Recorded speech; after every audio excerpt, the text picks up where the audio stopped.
Hey, Donnie, we back. we back. Take three. Take 3 in Le Chateau. We are on today.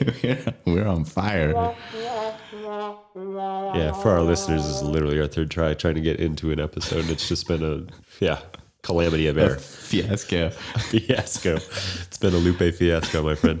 That is for sure. Yeah. What is true, though, is, man, I'm still mulling over those ideas presented by Brian Peterson. I think you call him, what is it? Brian, B. Pete the Pod God. B. Pete the Pod God. B. Pete the Pod God, man. He is Dropping fuego. knowledge. Yeah. Dropping knowledge. I really enjoyed listening to that episode back. Yeah. Yeah. Just hearing Brian speak and, all the ideas, and it was a good check. Yeah. Felt like a lot of opening doors to a lot more to be explored there. So, yeah, still mulling that all over. How you doing? I'm good, man. I'm good. I remember you asking me when I listened back to that episode, how was my gene expression? Yeah. Which I thought was pretty fun. So I've been keeping that in my mind every so often. How's my gene expression? And you wonder if I'm talking about your George somehow? Yeah, I'm trying to differentiate. I was thinking my jorts are intact. Gene expression is full and well. Yes. Boom. Nice, Nailed man. it. Nice. Got that blue button going. Yeah. Showing me them. Well done. Show me them. Show me them blue buttons. Oh, man, we got a good one today. Yeah, this is going to be real light. Light as in heavy? Yeah. Dude, button game strong today. Game strong. Well done. Dude, we got to get all these laughs out now, man, because it's going to take a heavy. turn. Yeah. A lot like our intro with B. Pete the Pod God. So we did epigenetics, right? And then, we just briefly touched on intergenerational trauma, which is just kind of a subset or one aspect that results from epigenetics. So we're going to dip into that intergenerational trauma today. Okay. Shall we? We shall. Yeah. Can we jump off by going back to some of those mice that were just treated so kindly and compassionately? Yeah. The nice mice. The nice mice. Yeah, let's go there. That might be a good way to get into this. Yeah. So this is we'll start off with a ray of sunshine here, right? Yeah. And then we're going to circle back and come back to this ray of sunshine. Good. So, that's something to look forward to. Dude, button game strong today. Hashtag button game strong. Well done. So the male mice, there were these male mice that were taken away from their mothers in early life. And also when they were taken away from their mothers, the mothers were stressed. And so they would kind of like shock and stress the mothers while the male mice as babies were taken away and not provided with developmental care. And when they were returned to their mothers, that would happen sporadically, and they never developed a bond. And then they would show this trauma response, essentially. They would act erratically in terms of their behavior, but their gene expression also showed changes to their cortisol and other ways that their genes had influenced their response to feel easily triggered to stress. Those same mice, that could be seen, the effects of that, like children of those male mice and grandchildren of, I guess, what do you call baby mice?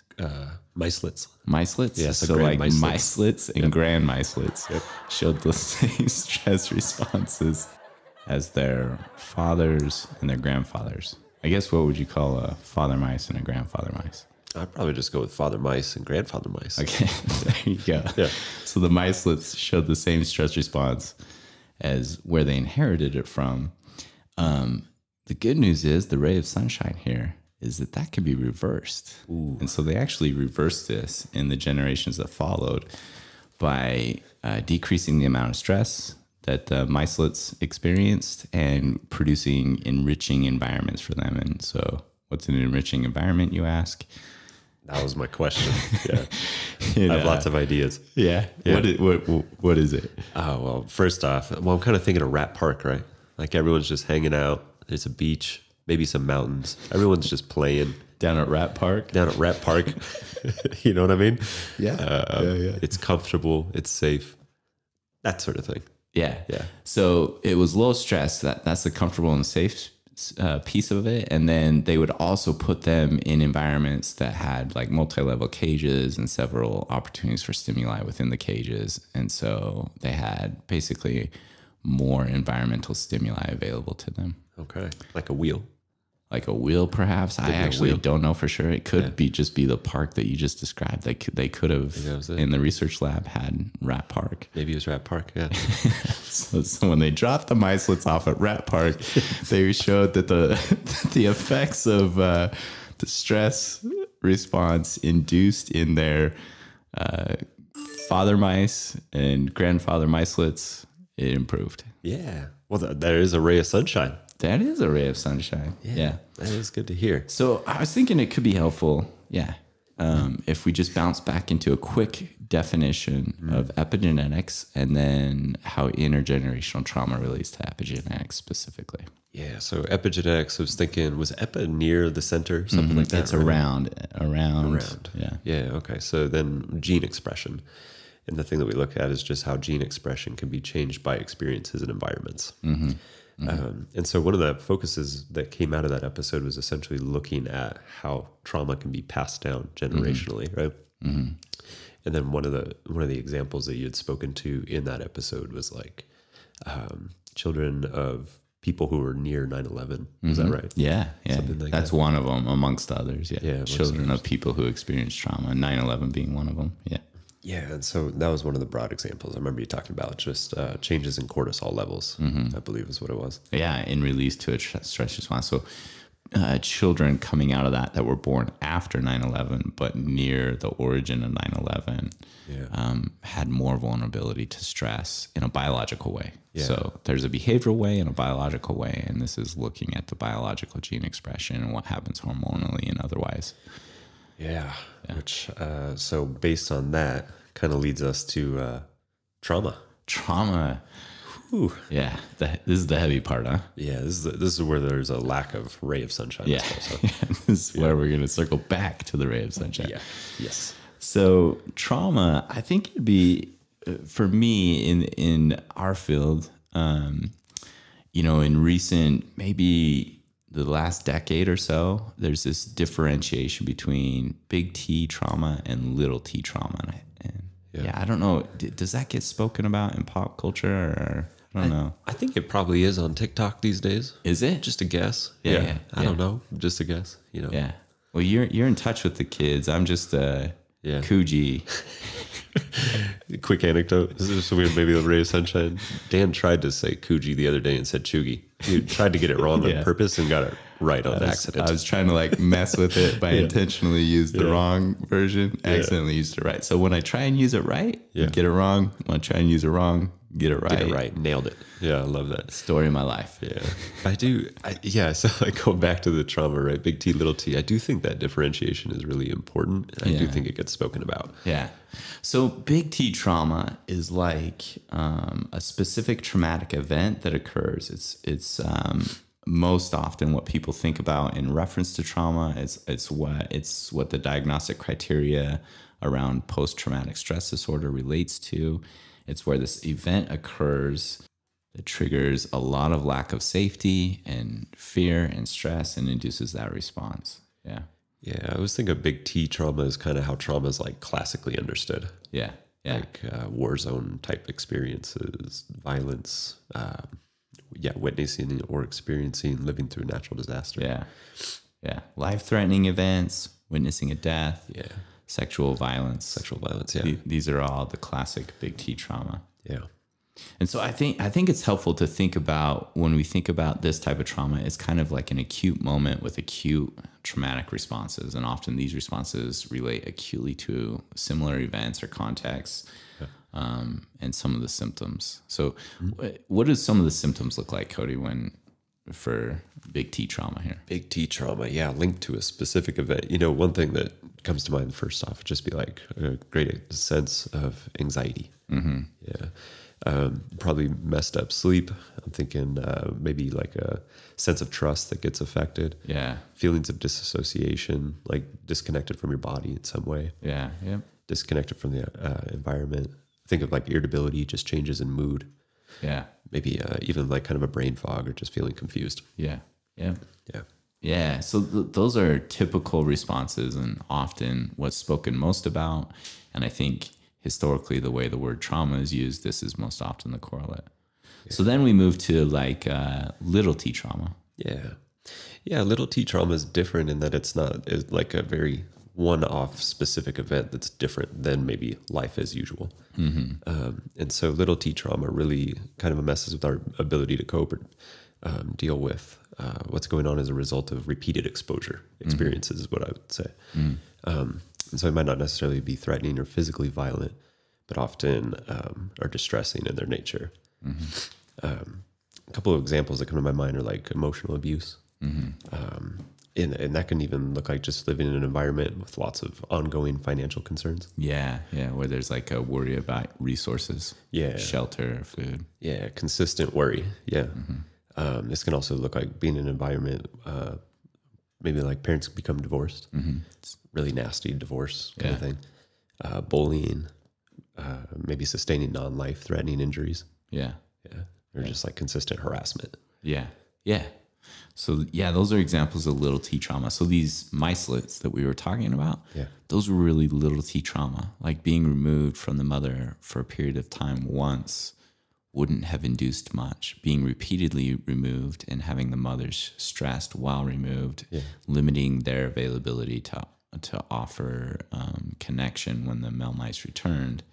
That's all that repeated exposure and little t trauma. Yeah, there's that, I guess, consistency or repeated exposure is really important in that, right? So it can be growing up in an environment that lacks connection, and just doing that one day might be okay. Yeah. Doing that for years on end will have an effect. Yes. Okay.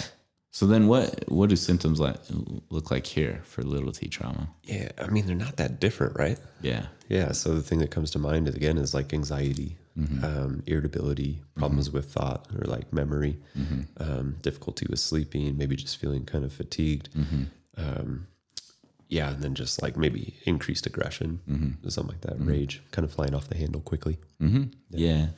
And I think these symptoms, they can be more, this is like just anecdotally, I think they can just be more persistently present and less intense. So it's like this steady stream of these types of symptoms in response to the little t trauma, where it's like this always on edge kind of caution.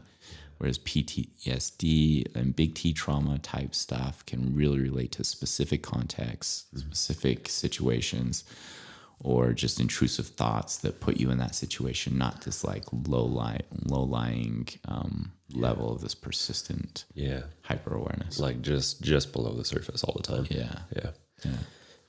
Yeah, so it's kind of like this chronic experience with little t trauma. I think it'd be also important to point out that like there can be complex trauma where it's a combination of the two. Where it's the acute exposure in addition to just the persistent exposure over time, chronic exposure. And both of those, if they occur, that can just lead to complicated trauma, which is really involved. Yeah, certainly. It can really affect like interpersonal functioning. Yeah. That's the way I would think about it. Yeah. So then having this kind of gradient scale of trauma, little t trauma, big T trauma, and having this kind of refined definition and description of trauma, there are these signs of intergenerational trauma. So we go back to epigenetics, when trauma can be transferred genetically through gene expression from one generation to the next. We look at what are signs that someone could be experiencing trauma, not related to their personal life, but related to the gene expression they inherited. Right. Yeah. So in reading about this and learning about this, by the way, we got to shout out Mark Wolin, Wolinn. He has a book called It Didn't Start With You. Highly recommend it. And a lot of this information comes from him. He references many of the studies that we also are referencing and has a really deep understanding of intergenerational trauma, specifically as it relates to epigenetics. So he kind of outlines these two signs that we could be experiencing intergenerational trauma or responses in our personal lives that actually relate to things that happened before our lives. Yeah, this is mind blowing to me. Like, is it okay if I'll just go with this first one, right? And so he talks about fear or just having a symptom that occurs unexpectedly that could be correlated with a certain age, a certain life event, or phase of life. So, for instance, maybe turning a certain age, like 19, and then all of a sudden becoming really fearful of groups.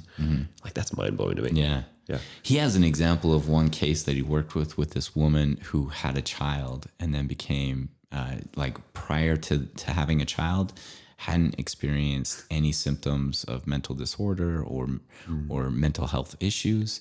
And then having a child led to this profound anxiety of persistently being worried about keeping the baby safe and also being safe around the baby, like fear of attacking the baby or not doing enough to shelter the baby. And he worked with this client and learned that her biological grandmother lost a baby in a fire at a young age. And when they worked through that and then helped her to understand her situation different from that situation, reports that the symptoms dissipated.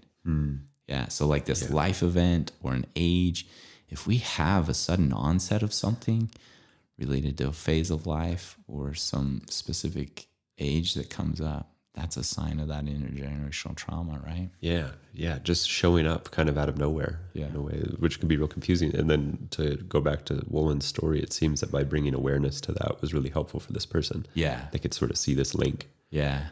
I would say another big theme, this is a bit tangential, but there is like really giving voice to stories that get untold. So often when we experience trauma or there is a history of trauma in our families, those are the stories that are kind of swept under the rug. And when they're not resolved, our gene expression, right, from a biological perspective, this is kind of making a leap from my end, but without talking through how that was specific to that situation and that context or that individual, it's like just carried in the genes. And without the story being told, there's no clarity for how the current life situations could be different from that one. Yeah.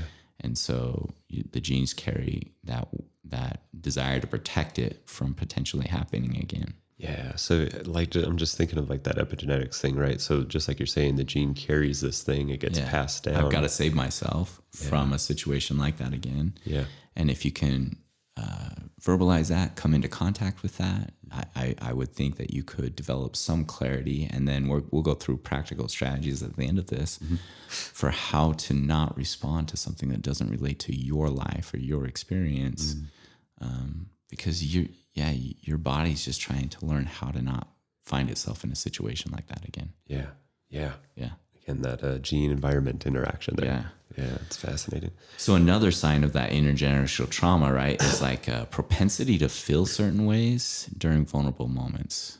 So these can happen like during arguments or disagreements with a close interpersonal partner, like common statements you make that may not relate to the context entirely, but feel relatable to you or make complete sense to you, and your partner's like, what are you talking about? Yeah.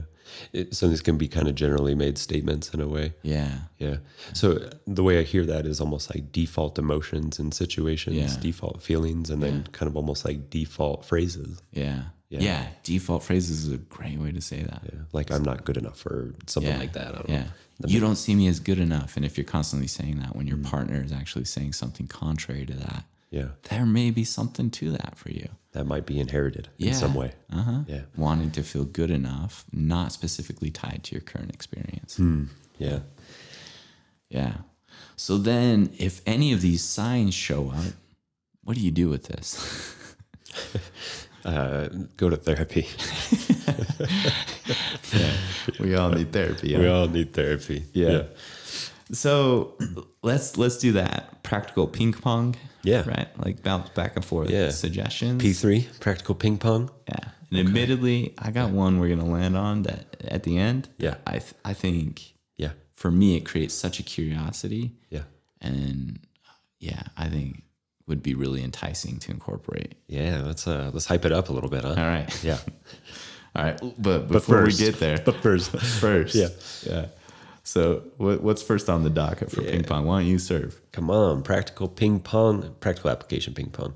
The first thing we got here is identifying what your greatest fear is and whether that fear relates to family history. Yeah. Yeah. So what's that saying there? Yeah. I think just like what we were mentioning a minute ago, if you find yourself consistently saying things or realizing you feel fearful, particularly in certain situations, yeah, what is that about? Is that about your life experiences? Look to see if there's any relationship between that life experience and the life experience of your family. Yeah, that's great. Yeah.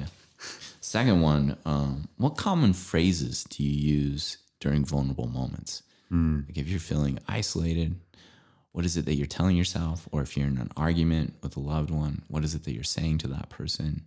What are the common statements you make to yourself and others when feeling raw and vulnerable? Yeah. This one requires some deep reflective work, huh? Yeah. Like being able to identify those go-to, again, like kind of default storylines or the things that we default to saying in arguments or feelings of vulnerability. Yeah. Next one says, what links are there in your language and your family history that can be cathartically identified and expressed? Yeah. Yeah. So what's that one saying there, Dan? I don't know. I don't get that one. For realsies? No.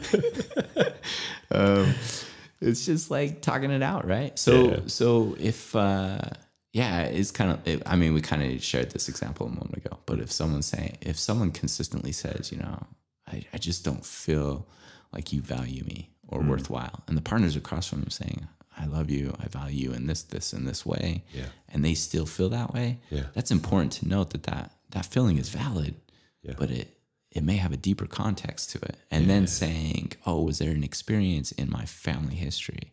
Yeah. Am I a micelet?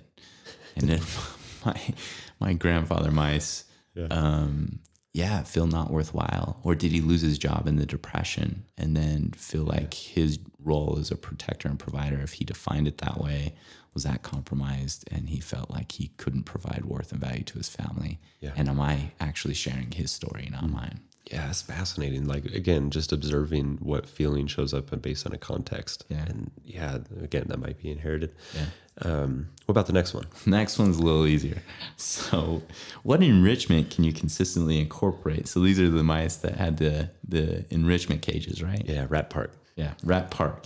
The mice at Rat Park. Yeah. So what's your Rat Park, right? Yeah. It's sustainable self-care, sleep, diet, exercise, socialization, hobbies and interests, creativity and art. Yeah. What's your Rat Park? My Rat Park? Yeah. Oh, man, it is easygoing. It's pretty. It involves some mountains. It involves getting outdoors. Yeah, it's definitely got somewhere to run. Getting those wild horse sixes on? Getting those wild horse, them flamingo sunsets. Yeah. Are those the six? Those are the six? Yeah, it's the six.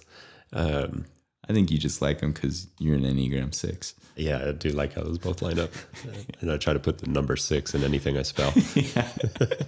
Triple sixes. All day, every day. That's my favorite. Oh, man. Is that right? Yeah. To go back to some, I know we've talked about this before, right? But the research in our field is like so clear on diet, sleep, exercise, and social connectedness. Mm-hmm. Like those 4 things are just vital. Yeah. So what's the next one on your docket? Next one I got is learning how you can build empathy to heal trauma for yourself and others. And what that looks like is understanding the experience of others in those family of origin relationships, even the ones that are kind of crap and you don't want to look at. Yeah. This one I actually think would be hard, is like telling the stories that often go untold in your family. Yeah. Yeah, kind of have to do the deep dive sort of thing. Mm-hmm. Yeah. And then a couple of things to go with that and building empathy. One was, that was mentioned, is just participating in volunteer opportunities, helping out other people through service. Mm-hmm. Mm-hmm. And then reflectively listening. Yeah. What's that you say? Huh? I don't know. Somehow I don't listen. I wasn't really paying attention. Yeah. This is the last one. So okay, come on. So everyone get real excited. Get real pumped. On the edge of your favorite podcast listening.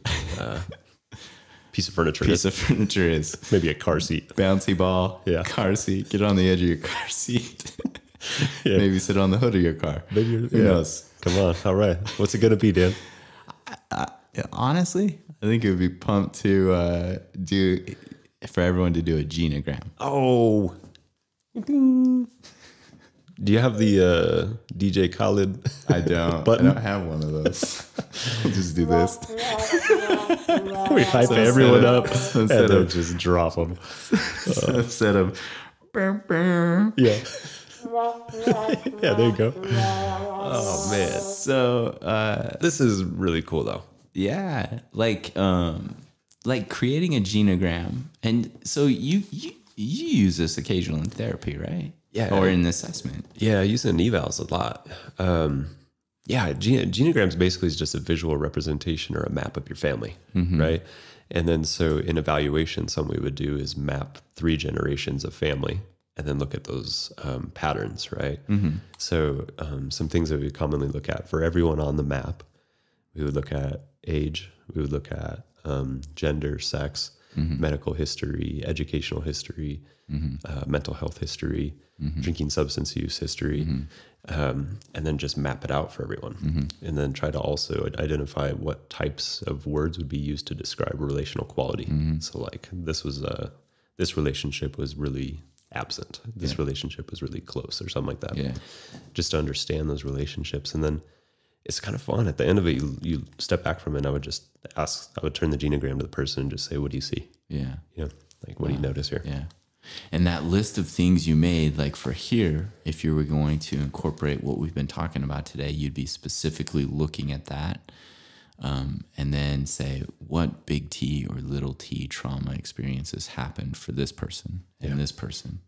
And what was this relationship like? Because relationships are heavily involved with little t trauma oftentimes. Yeah, yeah. If they go south, they have a really profound effect. Yeah. Yeah. And so then doing that for your family of origin.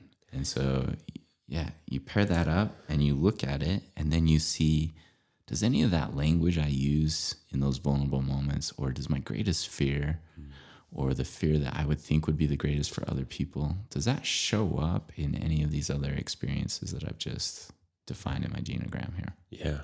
That's a great question for personal reflection, right? Yeah. Yeah. Yeah. So the ray of sunshine in all of this is if you go back to that enriching environment and you decrease the stress in your life to the extent you can. Obviously, some stress is good. Stress isn't inherently bad, but you can be like those micelets. Yeah. And, Come on. Yeah. Happy micelets. Yeah, no doubt. Yeah, it is encouraging to think like this stuff can be reversed. And it does take some intentional, meaningful, deep, difficult work to do. Yeah. So it's first the discovery of it so that you're accurately addressing it so that then it can be resolved rather than just passed along generationally. Yeah, bringing awareness to those things in the moment, I think, and then intentionally doing otherwise so it doesn't pass itself down. Rat Park sounds rad. Yeah. So hit that Rat Park. Rat Park? I think so. Hashtag Rat Park. Hashtag Button Game Strong. Yeah, that's a good one. I'm waiting for Goldie Gold. It fell off. Oh, Goldie Gold will come through with some good hashtags. Yeah, come on, Goldie Gold. Hashtag Goldie Gold. All right. So why don't you take us out by shouting us out? No doubt. You can always find us on the interwebs, beyondflag.com, flag spelled FLG. And then we're also on that Twitter feed and Instagrams, also beyond_flag. Yeah. Check it out. Yeah, check it out. I think just real quick disclaimer, right? Like we're just scratching the surface on all this stuff, huh? Yeah. Yeah. So I think, like you were saying, Mark Woolen is a good resource to go to. You can also check the show notes for further references. Yeah. Very cool. So I'll list them in there. So look for that. Take care. Blammo. Lovies.